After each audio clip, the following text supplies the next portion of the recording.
అనుకున్నా.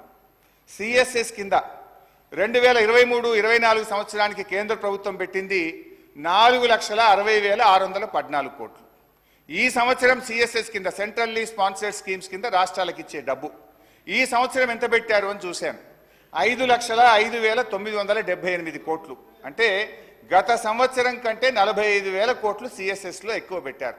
అంటే దేశం మొత్తానికి 28 రాష్ట్రాలు కేంద్రపాలిత ప్రాంతాలకు కలిపి వాళ్ళు పెంచింది 45,000 కోట్లు. కానీ మా గౌరవనీయులైన ఆర్థిక మంత్రి గారు ఒక్క మన రాష్ట్రానికే 12,000 కోట్లు గత సంవత్సరం కంటే అదనంగా వస్తాయని పెట్టారు. ఇది సాధ్యమా అని నేను అడుగుతా ఉన్నా. ఇకపోతే ట్యాక్స్ రెవెన్యూలో చూస్తే అధ్యక్ష, పోయిన సంవత్సరం కంటే ఈసారి 26,383 కోట్లు ట్యాక్స్ రెవెన్యూ ఎక్కువ వస్తుందని వారు బడ్జెట్లో ప్రతిపాదించారు. ఇందులో ఏమంటారు? అసలు వాస్తవానికి ఇంత గ్రోత్ ఒక్కసారి రాదు అధ్యక్ష. ఒకవైపు ఆర్థిక మాంద్యం అంటున్నారు, ఇంకొక వైపు మీ కొన్ని వ్యవహారాల వల్ల రాష్ట్రంలో రియల్ ఎస్టేట్ ఆగమైపోయింది, కుదేలైపోయింది. కానీ నేను I will going to the details అధ్యక్ష. స్టాంప్స్ అండ్ చెప్తాను భాయ్ సాబ్, యూ షుడ్ హ్యావ్ పేషెన్స్. భాయ్ సాబ్, నేను 2 గంటలు అప్పులు చెప్తా, ఆస్తులు చెప్తా, నీ లిక్కర్ చెప్తా, నీ కథ అంతా చెప్తా, జర్ర ఒప్పుకోవట్టు విను. నేను మాట్లాడినాక మీకు అవకాశం ఉంటుంది, నువ్వే మాట్లాడు. నేను తప్పు చెప్తే నువ్వు సమాధానం చెప్పు, కానీ మధ్యలో రాకు. అధ్యక్ష, స్టాంప్స్ అండ్ రిజిస్ట్రేషన్ తర్వాత దీంట్లో ఏమంటారంటే, గత సంవత్సరం మనకు వచ్చింది 14,295 కోట్లు. ఈ సంవత్సరం స్టాంప్స్ అండ్ రిజిస్ట్రేషన్ ద్వారా 18,228 కోట్లు ఆదాయం వస్తుందని బడ్జెట్లో బట్టి గారు ప్రతిపాదించారు. ఎట్లా వస్తుంది? దాదాపు 4,000 కోట్లు స్టాంప్స్ అండ్ రిజిస్ట్రేషన్ ద్వారా అదనపు ఆదాయం రాష్ట్రానికి వస్తుంది, దాన్ని మేము ఖర్చు పెడతాము అన్నారు. నేను అడుగుతా ఉన్న గౌరవనీయులు బట్టి గారు, ఒకవైపు ఏమో మీరు వచ్చిన తర్వాత గత 8 మాసాలుగా చూస్తే మంత్ ఆన్ మంత్ మనకు స్టాంప్స్ అండ్ రిజిస్ట్రేషన్ ద్వారా వచ్చే ఆదాయం తగ్గుముఖం పట్టింది.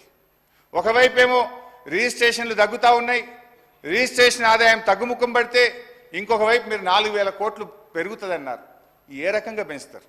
అంటే మీరు వ్యవసాయ భూములు, రైతుల చేతుల్లో ఉండే వ్యవసాయ భూములకు భూముల ధరలు పెంచుతారా? Registration fee పెంచుతారా? పేద మధ్యతరగతి ప్రజలు కొనుక్కునే అపార్ట్మెంట్ల మీద వాళ్ళ వాల్యూ పెంచుతారా? రిజిస్ట్రేషన్ ఫీజులు పెంచి ప్రజల మీద భారం వేస్తారా? ఏ రకంగా ఈ 4,000 కోట్లు మీరు ఆదాయాన్ని పెంచుతారో ఈ సభకు, ఈ సభ ద్వారా ప్రజలకు స్పష్టత ఇవ్వాలని గౌరవనీయులు బట్టి గారిని కోరుతా ఉన్నా. అధ్యక్ష, ఎక్సైజ్ ఇదైతే సిగ్గుతో తలదించుకోవాలి కాంగ్రెస్ పార్టీ నాయకులు. అధ్యక్ష, గత బడ్జెట్లో మంచిగా వినండి. నేను చెప్పింది విన్నాక తలదించుకోవడం తప్ప తలెత్తే పరిస్థితి ఉండదు మీకు. అధ్యక్ష,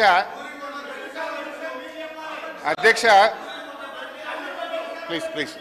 అధ్యక్ష, 2023-24లో ఎక్సైజ్ ద్వారా ఈ రాష్ట్రానికి ప్రతిపాదించిన బడ్జెట్ ఆదాయం 19,884 కోట్లు. 19,884 కోట్లు. ఇందులో ఏముంటుందంటే అధ్యక్ష, ఈ 19,884 కోట్లు ప్రతి 2 సంవత్సరాలకు ఒకసారి షాప్స్ యాక్షన్ పెడతాం. ఈ ఇయర్ ఉండదు షాప్ యాక్షన్స్, పోయినసారి అయింది, మళ్ళీ నెక్స్ట్ ఇయర్ వస్తుంది. అయితే ఆ షాప్ యాక్షన్స్ పెట్టినప్పుడు 2,000 కోట్లు అదనంగా వస్తుంది. అయితే ఈసారి ఆదాయం లేకపోయినా గౌరవనీయులైన బట్టి గారు ఎక్సైజ్ ట్యాక్స్ మీద వచ్చే ఆదాయం ఎంత? 25,617 కోట్లు పెట్టారు. అంటే ఎక్సైజ్ సుంకం ద్వారా పోయిన సంవత్సరం కంటే 5,773 కోట్లు అదనంగా వస్తుందని చెప్పి ఈ బడ్జెట్లో ప్రవేశపెట్టారు. అంతేకాదు వ్యాట్ బై ఎక్సైజ్, వ్యాట్ రూపంలో మరో 2,760 కోట్లు ఎక్సైజ్ మీద ఆదాయం ఎక్కువ వస్తుందని పెట్టారు. అంటే పోయిన సంవత్సరం కంటే కూడా ఈ బడ్జెట్లో 5,773 ప్లస్ వ్యాట్ మీద 2,000, అంటే 7,773 కోట్ల రూపాయలు గత సంవత్సరం కంటే ఎక్సైజ్ మీద ఆదాయం ఎక్కువ వస్తుందని బడ్జెట్లో పెట్టారు. బడ్జెట్ మీద మొత్తం ఆదాయం ఎంత ఆశిస్తుంది తెలుసా అధ్యక్ష? ఈ ప్రభుత్వం ఎక్సైజ్ అండ్ వ్యాట్ కలిపి 42,000 కోట్ల 49 రూపాయలు ఎక్సైజ్ రూపంలో ఆదాయం సంపాదిస్తామని బడ్జెట్లో గౌరవ ఆర్థిక మంత్రి పెట్టారు. 42,000 కోట్లు.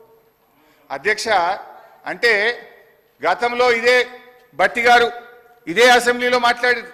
అప్పుడున్నది 25,000